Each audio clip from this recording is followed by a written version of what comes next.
নমস্কার, আবার আরেকটা রেসিপি নিয়ে চলে এসেছি। এখন তো কড়াইশুঁটি যাওয়ার টাইম হয়েই গেছে, আর হয়তো কিছুদিন হয়তো পাওয়া যাবে বা হয়তো পাওয়া যাবেও না, জানি না আমি ঠিক। তো এখন একটু আমি কড়াইশুঁটি নিয়ে নিয়েছি, আর বাড়িতে আমার একটু পনির ছিল, সেই পনিরটাও নিয়ে নিয়েছি। তো এই কড়াইশুঁটি আর পনির দিয়ে একটা কাটলেট বানাবো। তো সেটা খুবই সুন্দর খেতে হয়, আর একদম এটা ভেজ আইটেম। আপনারা বাড়িতে যারা ভেজ খেতে পছন্দ করেন বা কোনোদিন ভেজ খান, তারা চায়ের সাথে এই একটা স্ন্যাক্স বানিয়ে আপনারা অবশ্যই খেতে পারেন। আর এটা আমি ভেজ আইটেমই দেখাচ্ছি। তো চলুন এখন আমি এই কড়াইশুঁটি আর পনির দিয়ে কিভাবে একটা কাটলেট বা চপ বানাবো সেটা এখন আপনাদের সাথে শেয়ার করব। আর আমার রেসিপিটা যদি আপনাদের পছন্দ হয় তাহলে অবশ্যই লাইক কমেন্ট করবেন। আমার ইউটিউব পেজ মানে ফেসবুক পেজ থেকে যাবেন, কমেন্ট করবেন, লাইক করবেন। আর আমার ইউটিউবের চ্যানেলের নাম হচ্ছে শেফ সুপর্ণা কার্কি, সেটাতেও যাবেন, সেখানে গিয়েও লাইক কমেন্ট করবেন, সাবস্ক্রাইব করবেন, যাতে আমার কোনো নতুন ভিডিও এলে আপনাদের কাছে সবার আগে নোটিফিকেশান চলে যায়। তো চলুন এখন এই কড়াইশুঁটি দিয়ে আর পনির দিয়ে কীভাবে আমি এখন কাটলেটটা বানাবো সেটা এখন আপনাদের দেখাচ্ছি। কি করব, কিছু কড়াইশুঁটি নিয়ে নিচ্ছি একটা মিক্সির এই জারের মধ্যে, তার মধ্যে ছোট ছোট করে কিছুটা আদা কেটে নিয়েছি, সেটাও দিয়ে দিচ্ছি। আর কটা 4-5টা লঙ্কা, মিহি পেস্ট হবে না, একটা দাঁড় পেস্ট হবে, সেটাকে আগে আমি মিক্সিতে বানিয়ে নিচ্ছি। তাওয়া বসিয়ে নিয়েছি, তার মধ্যে অল্প একটুখানি রিফাইন তেল দিয়েছি, দিয়ে গ্যাসের ফ্লেমটাকে একদম কমিয়ে দিয়েছি। দিয়ে এই যে কড়াইশুঁটি, আদা আর কাঁচা লঙ্কা যেটা পেস্ট করে রাখলাম, সেটা এখন হালকা করে একদম সিম করে দিয়েছি। এটাকে একটুখানি তেলের মধ্যে আগে নাড়াচাড়া করে নিচ্ছি। এটার মধ্যে অল্প করে আমি একটুখানি আগে ধনে গুঁড়ো দিয়ে দিচ্ছি, কিছু মশলা দিয়ে দেবো যাতে এটার টেস্টটাকে একটু বাড়ানো যায়। একটু গরম মশলা দিচ্ছি, সব অল্প অল্প করেই দেবো, বেশি বেশি দেবো না।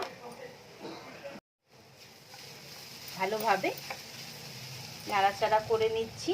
এবার এর মধ্যে পনিরটাও দিয়ে দিচ্ছি,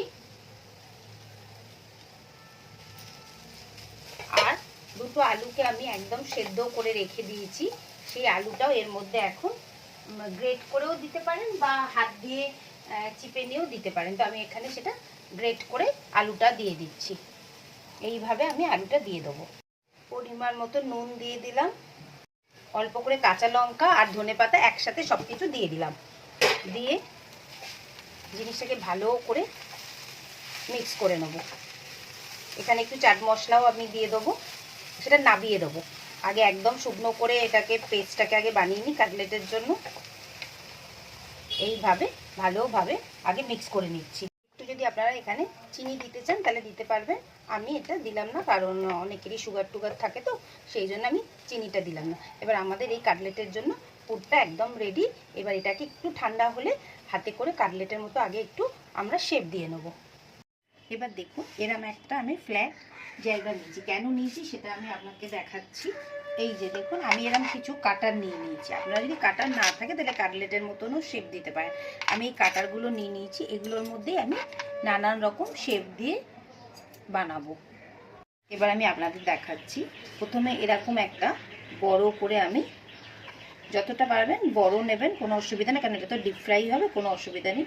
ওটাকে আমি হাত দিয়ে এইভাবে চেপে নিলাম, নিয়ে এই যে এরকম একটা কাটার নিয়ে নিয়েছি, নিয়ে জিনিসগুলোকে এইভাবে কেটে দিই। জাস্ট কিছুই না, একটা বাড়ির ঘরোয়া রান্না তো, যখন বাচ্চারা খাক কি যেই খাক তারও একটা দেখতে সুন্দর লাগবে, সেই জন্যই আমি বানালাম। তো আপনারা এটা যদি এরম কুকি কাটার যদি নাও থাকে কোনো অসুবিধা নেই, আপনারা নর্মালও বানাতে পারবেন।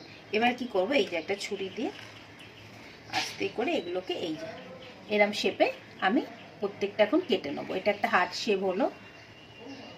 এবার দেখুন আমি এরম একটা স্টার নিয়ে নিয়েছি, নিয়ে এইভাবে এটাকে আমি সরিয়ে দিলাম এরমভাবে। এবার কি সুন্দর একটা স্টারের মতো একটা, আর আমি বিনা মোল্ডেও আমি আপনাদের একটা বানিয়ে দেখাবো।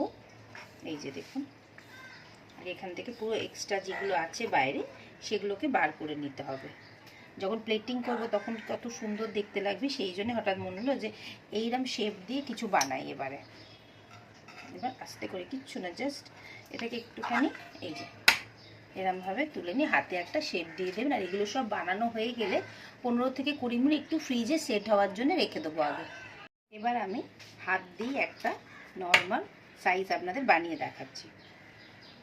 প্রথমে একটু এটাকে ফ্ল্যাট করে নেব, নিয়ে এরম ছুরি দিয়ে ছোট্ট ছোট্ট কাটলেটের মতো শেপ দিয়ে দেবো।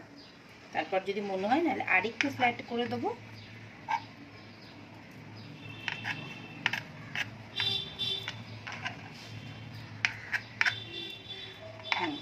এই যে দেখুন এরকম একটা ছোট কাটলেট হয়ে গেল, দেখতে তো খারাপ লাগছে না। এই যে একদম সুন্দর করে এই যে একটা কাটলেটের মতো একটা শেপ দিয়ে দিলাম। এবার এগুলোকে একটু ফ্রিজে রাখবো। এবার ফ্রাইগুলো ভাজার জন্যে আগে আমি অল্প একটুখানি বেসন নিয়ে নিচ্ছি। 2 চামচ বেসন দিয়েছি, আর এখানে আপনারা বেসনের জায়গায় কর্নফ্লাওয়ারও দিতে পারেন। আর আমি 1.5 চামচের মতো ময়দা দিলাম। অল্প একটু গোলমরিচ দিয়ে দিচ্ছি, একটু ঝাল ঝাল হবে। সামান্য নুন দিচ্ছি। এবার আমরা এই ব্যাটারটা সোডা ওয়াটার দিয়ে গুলবো। এতে কি হবে দেখবেন, একদম বাটার ফিশ ফ্রাই যেভাবে ফুলে ওঠে না, একটা মচমচে খাস্তা হয়, সুন্দর সফট। এই আমি সোডা ওয়াটার দিয়ে পুরো ব্যাটারটা অল্প অল্প সোডা ওয়াটার দেবো, দিয়ে এই ব্যাটারটা পুরো রেডি করব। আপনারা একবার অবশ্যই এটা করে দেখবেন। এবার দেখুন এই যে সোডা ওয়াটার দিয়ে পুরো ব্যাটারটাকে আমি এই একদম পাতলা করেছি, বেশি ঘন করিনি, জাস্ট ডিপ করবো আর ফ্রাই করব।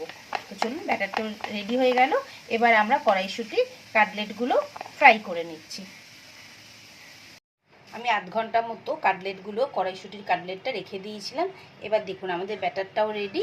এবার চলুন আমরা ফ্রাইগুলো বানিয়ে ফেলছি। আগে তেলটা গরম হয়ে গেছে। এবার দেখুন এই যে ব্যাটারের মধ্যে আমি এই কাটলেটটাকে বেশি ডিপ করব না, এই যে এইভাবে নিয়ে আস্তে করে তেলের মধ্যে দিয়ে দিচ্ছি।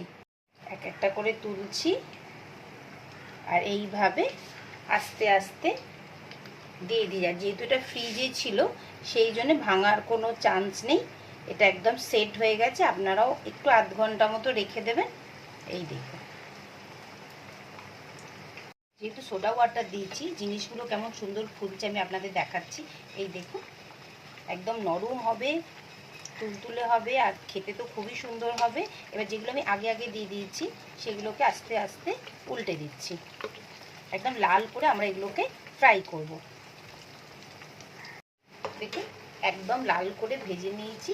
এবার আমি এক একটা করে আগে তুলে নিচ্ছি।